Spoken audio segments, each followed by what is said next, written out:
You can continue to drink while the rector makes a fire. Did you all hear me say that? You can continue to have a sip while the rector makes a fire. It's going to take a little while. The nose. So keep drinking. Oh, sorry.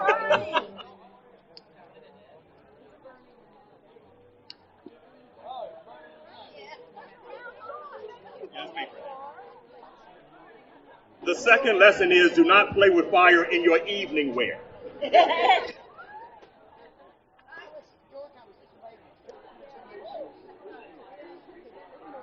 So I'm going to ask all of the church wardens, and you know who you are. If you have served as a church warden since I arrived in 2015, if you've served as a church warden since I arrived, would you come up front? If you have served as a church warden, if you thought you should have been a church warden,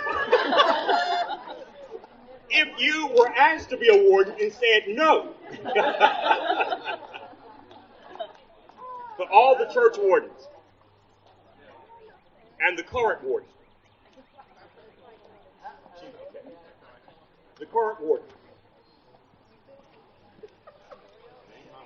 it ain't your fault.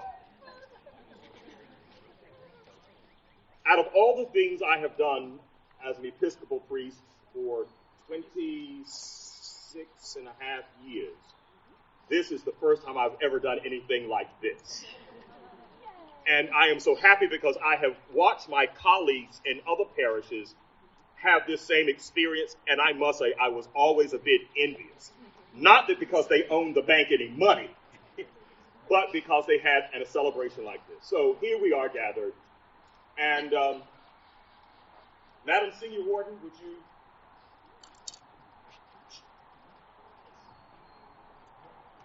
The Lord be with you.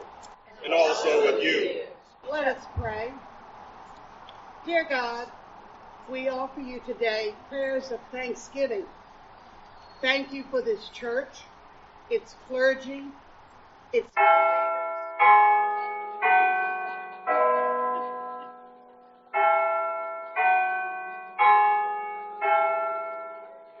the beautiful chimes. He says you're welcome. And the parishioners who made our capital campaign a success.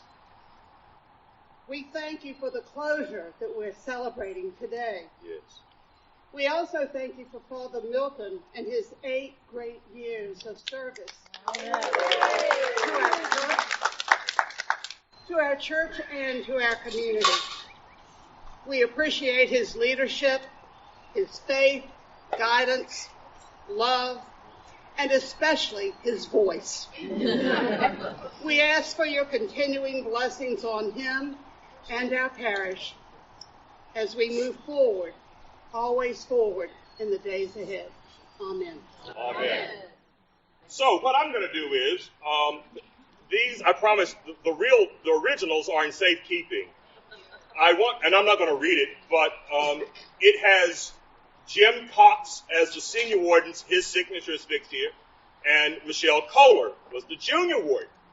Her signature is fixed here, and everybody else who has carried this labor of love.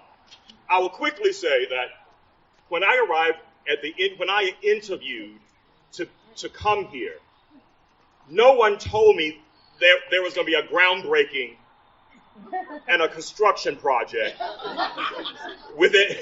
Nobody told me there was going to be a construction project, a groundbreaking. But here we are. And so what I'm going to do is I'm going to take the liberty of, so everybody gets a piece to put into the fire. It's only neat, right, and so to do. That everybody gets a little piece to burn around, put in there. Everybody gets one. Got one? There you go, Jim. And have at it. Yeah, I'll take a little one. Yeah. Come on, let's go. Are you getting this, Mark? Yes, sir. Please do. We can't read Mark. There you go.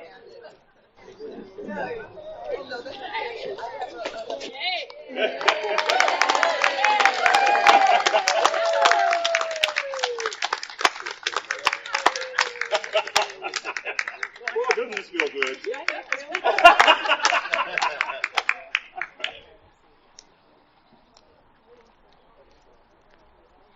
And I must say, there are people here, and I'm not going to call anyone's names. I have to say there are people gathered here who I have trusted to have conversations around lunch tables.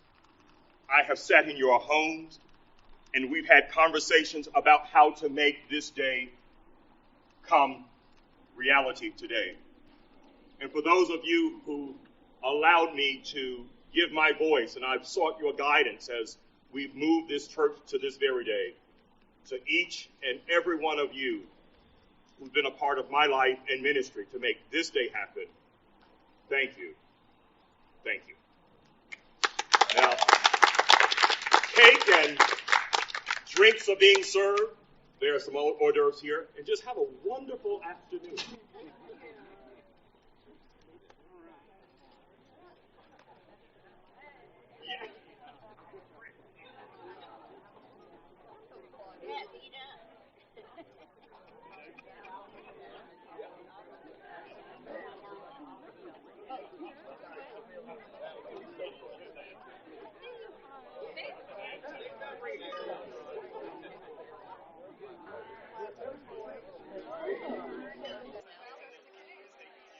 No, we have more.